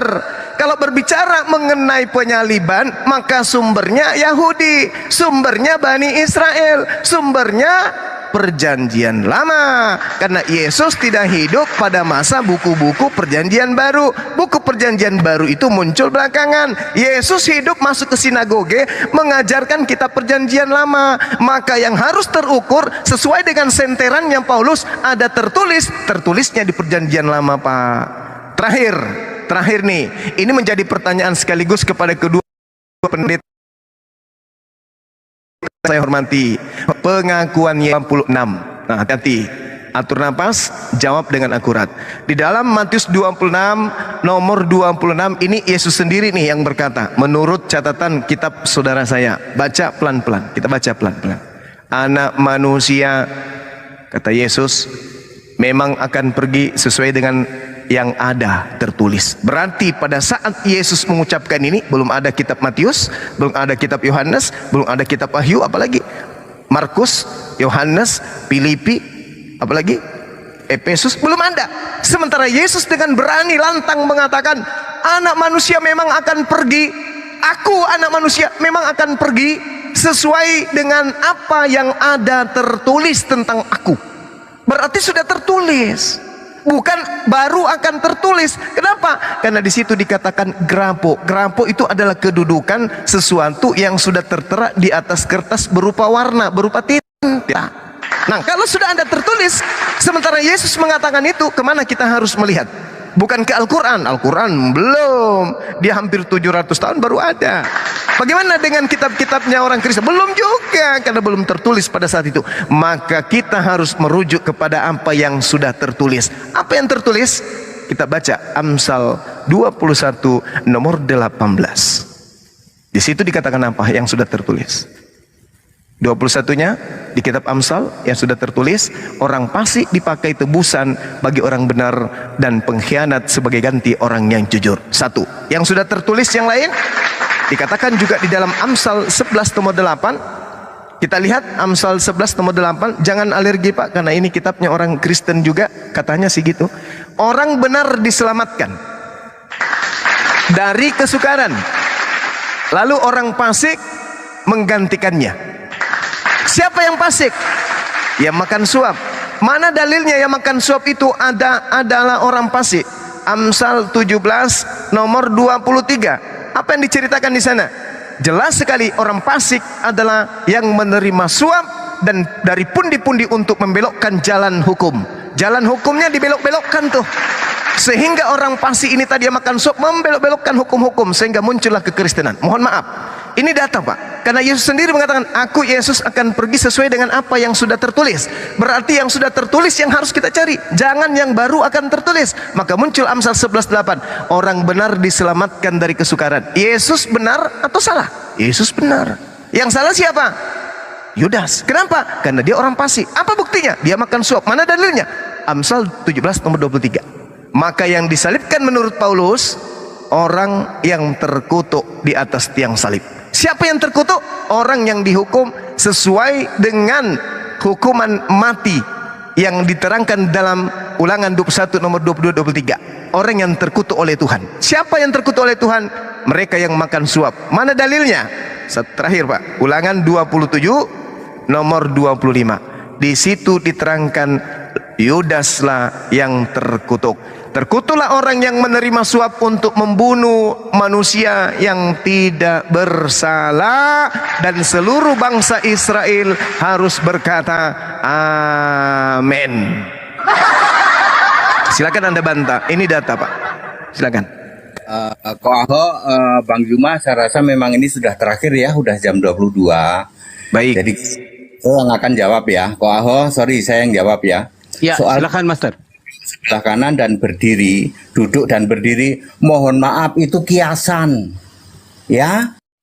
Duduk dan berdiri itu arti kiasan, bukan dari duduk begitu ya. Kenapa berdiri? Stefanus kenapa lihat Yesus berdiri? Ini yang pasti Anda bingung. Stefanus mati dirajam sebelum Yesus mati disalib. Pasti Anda bingung. Di dalam Kisah 7 ayat 56. Ya, Stefanus mati disalib, Stefanus mati dirajam sebelum Yesus mati disalib. Makanya Stefanus bilang, aku melihat Yesus atau itu berdiri. Sedangkan perkataan langsung Yesus duduk, ya, cuman ada 3 ya, Bang ya, duduk di sebelah kanan Maha Kuasa, sebelah kanan Allah, dan sebelah kanan Allahu Akbar. Ya, cuman ada 3 itu. Nggak pernah ada sebelah kanan Bapa, nggak pernah ada. Yang disebut duduk sebelah kanan, Yesus berubah dari anak manusia menjadi Maha Kuasa, dari anak manusia menjadi Allah, dari anak manusia menjadi Allahu Akbar, dari fisik menjadi roh. Itu maksudnya arti kiasan duduk sebelah kanan. Ya, seperti itu.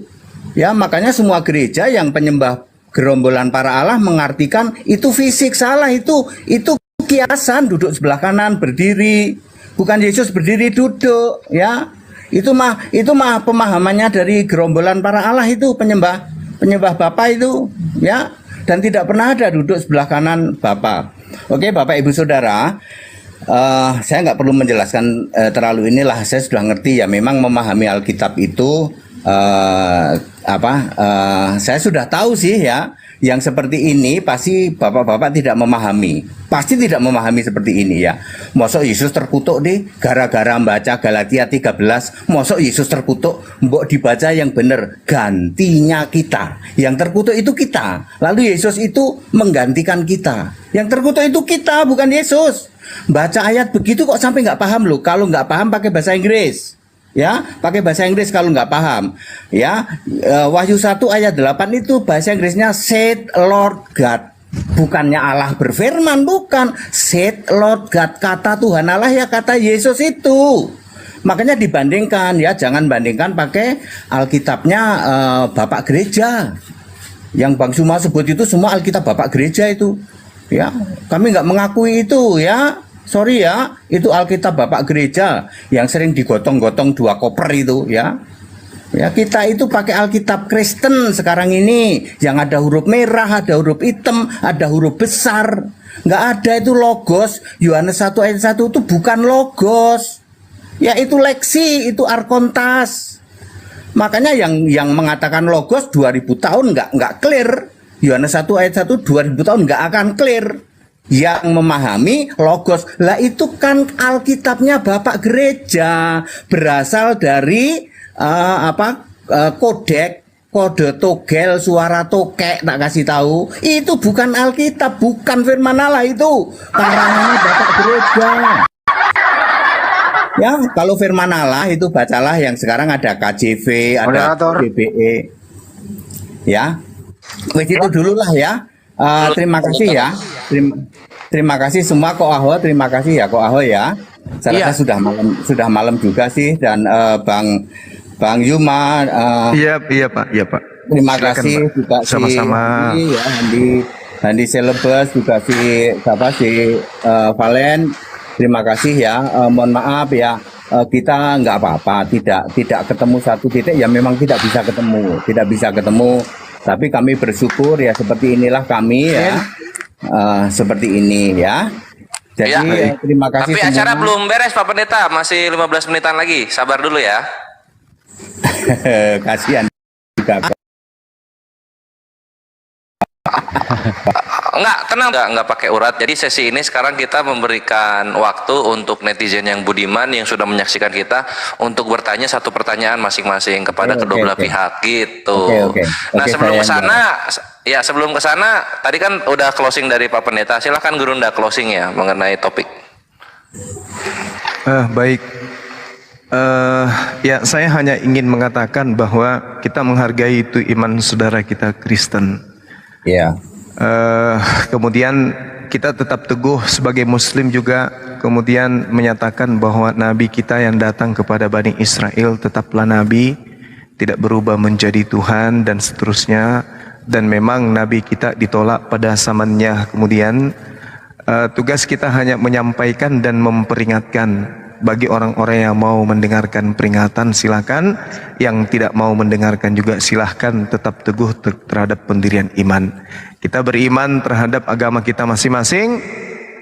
Kita jadikan sebagai acuan pelajaran terhadap iman kita masing-masing. Apa yang saya sampaikan menjadi edukasi kepada orang-orang Islam, dan yang Pak Pendeta sampaikan juga edukasi untuk saudara-saudara kita Kristen yang mengimani.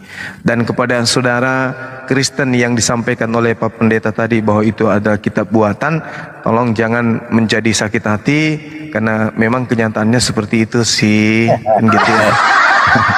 Saya kira begitu dari saya sebagai closing. Mudah-mudahan dialog seperti ini tetap bisa dilakukan, dilaksanakan kemudian. Terima kasih ya. Lanjut. Assalamualaikum warahmatullahi wabarakatuh dan semangat malam. Silakan Dos, kalau ada yang mau nanya. Masya Allah Gurunda, mantap closingnya. Terima kasih juga untuk Pak Pendeta dan Koh Ahok ya. Berikutnya kita masuk ke sesi yang hampir terakhir, yaitu sesi tanya jawab dari para netizen yang budiman yang menyaksikan dialog kita. Silakan yang di atas mungkin Bang Hani. Oke, silakan. Oke, makasih. Kepada kedua atau ketiga narasumber ya, sederhana kok ini mengenai topik ya. Bang Joma juga harus menjawab, dua pendeta juga harus menjawab. Apa sih sebenarnya yang ingin Anda capai? Sehingga di sini ada perbedaan sangat signifikan antara yang ada yang disalib dan tidak disalib. Kalau untuk Pak Pendeta, kenapa sih selalu yakin banget gitu loh? Ini kan anak kesayangan Bunda Maria, ini kan utusan Bapa dari surga. Apa yang melatar belakangi kedua pendeta sehingga ngotot sekali, bersikukuh, yakin sekali iman Anda itu bahwa Yesus Mesia atau Yesus anaknya Maria mati terkutuk di tiang salib. Kepada Bang Joma juga, kenapa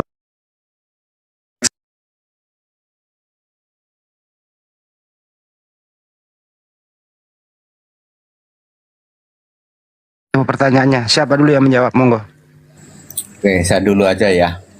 Ayat Alkitab nulis begitu, Bang. Ya, ayat Alkitab nulis begitu, yang disalib itu Yesus, ya nggak bisa dibantah. Ya, kalau ada kitab lain, kitabnya Bapak Gereja, memang seperti itu. Ya, itu kitab Bapak Gereja. Tapi Alkitab Kristen, kita ingat ya, Alkitab Kristen itu ditulis oleh para rasul dan Perjanjian Lama Nabi. Bapak Gereja itu nggak laku di Kristen, Pak.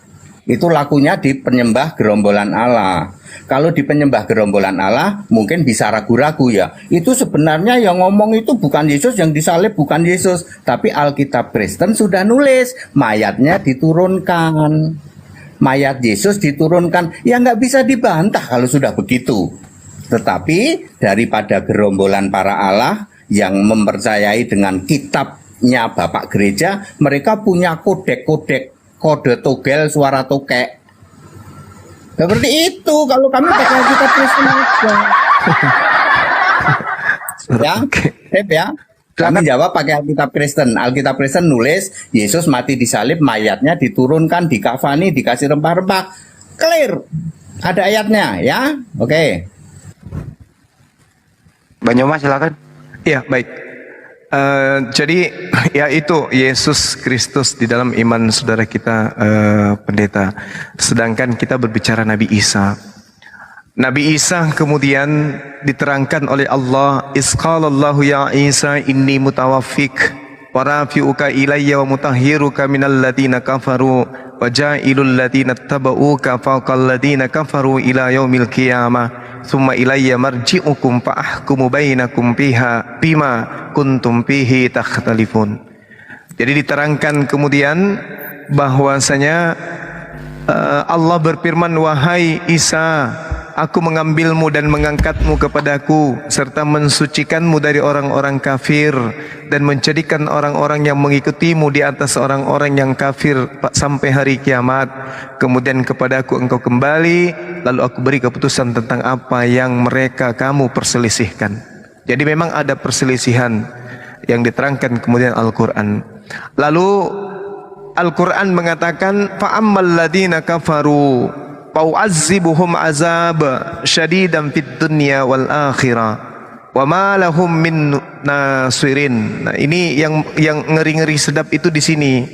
Ketika kemudian mereka membuat makar, Allah kemudian mengatakan, adapun orang-orang kafir, orang-orang yang ingkar terhadap kenabian Nabi Isa maksudnya, maka akan aku asap mereka dengan asap yang sangat keras di dunia.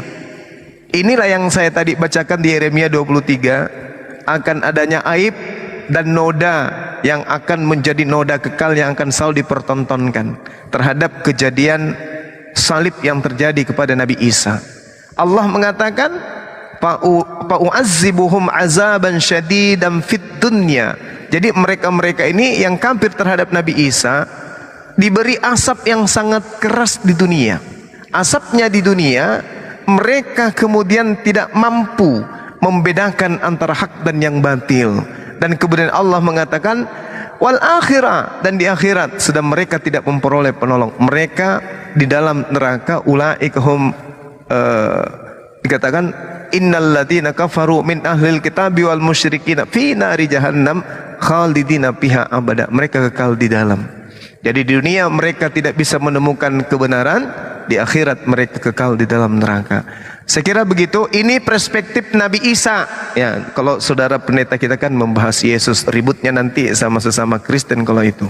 Kalau ini kita berbicara mengenai Nabi Isa, artinya kita ribut dengan orang Yahudi, karena yang menyalibkan kemarin itu orang Yahudi, bukan orang Kristen. Saya kira begitu saudara-saudara saya sekalian. Zalika natsluhu alaika minal ayati wazikril hakim. Demikianlah kami bacakan kepadamu sebagian ayat-ayat dan peringatan yang penuh dengan hikmah. Wabillahi taufiq wal hidayah. Assalamualaikum warahmatullahi wabarakatuh. Oke, kembali ke host. Waalaikumsalam warahmatullahi wabarakatuh. Saudara kita Pendeta Omo mungkin mau bicara. Ya, silakan Pendeta Omo mungkin. Oh, Pak Pendeta Henry, biarkan Pendeta Omo terbang melayang. Silakan. Iya, tadi apa yang sudah diyakini oleh saya bahwa cuma satu-satunya yaitu ya yakini ya, dan Tuhan Yesus Kristus. Jadi tertulis percayalah kepada Tuhan Yesus Kristus dan engkau akan selamat, engkau dan seisi rumahmu. Jaminan itulah yang saya pegang dengan sungguh-sungguh supaya saya tidak binasa. Karena barang siapa yang menolaknya, sebab di kolong langit ini tidak ada nama lain yang olehnya kita dapat selamat. Itu saja pesan saya dan saya sampaikan kepada semua orang yang percaya kepada Yesus Kristus. Percayalah kepada Tuhan Yesus Kristus dan engkau akan selamat. Engkau dan sisi rumahmu. Beri dirimu dibaptis. Itulah tindakan kita. Silakan Bapak Ibu, terima kasih semuanya. Terima kasih atas diizinkannya saya bisa bergabung bersama-sama di Zoom Live ini. Terima kasih semuanya. Kalau ada kata-kata yang kurang berkenan, saya mohon maaf. Silakan, host. Siap, terima kasih. Ya, dimaafkan dan jangan diulangi Pak Pendeta Omo. Enggak ada yang bercanda. Kami juga mohon maaf jika lo ada salah kata dalam menyelenggarakan dialog kita ini. Sampai jumpa di lain kesempatan, ikhwani fisabilillah. Ya, terima kasih. Iya, sama-sama Pak Pendeta Henry dan Pak Ya, sama-sama. Pak Pendeta Omo. Ya, terima kasih semuanya. Terima kasih semua. Iya. Yesus memberkati. Ya, terima kasih, Pak. Tuhannya Yesus Omo. juga lebih memberkati. Tuhannya Amin. Bapak. Tuhan Yesus Kristus. Diamini sama dia. Terima kasih. Tuhan Yesus Kristus Allah yang benarnya. Tuhannya Yesus Pak Pendeta, ada aja. Ya, Ya, itu Tuhan yang ikut Yesus bersidang di Kristus Mazmur Allah yang 82 Pak Pendeta. Ya, Woi, terima kok kasih lah. jadi Udah. debat terakhir. Ya, lanjut silakan. Ya, siap. Ini Pak Pendeta masih ada waktu berarti. Mau dialog Oh lanjut? tidak, silakan. Ya udah, siap. Alhamdulillah telah selesai dialog lintas iman kita yang penuh kasih dan juga akhlakul karimah dari Gurunda yang kita cintai, Gurunda Zuma, dan juga pendeta-pendeta yang kita kasihi, pendeta apa tadi namanya? Pendeta Omo Ahok, asik, dan juga pendeta Henry Tan. Semoga dialog ini membuka pikiran cakrawala yang mau berpikir dan yang mencari kebenaran, dan semoga pendeta-pendeta yang berdialog dengan Gurunda Allah berikan hidayah sehingga memeluk kebenaran yang sejati. Amin amin Allahumma amin. Kita tutup dengan doa kafaratul majelis dialog kita kali ini. Subhanakallahumma wa bihamdika asyhadu an la ilaha illa anta astaghfiruka wa atubu ilaik. Billahi taufiq wal hidayah ya khairu ummah. Wassalamualaikum warahmatullahi taala wabarakatuh.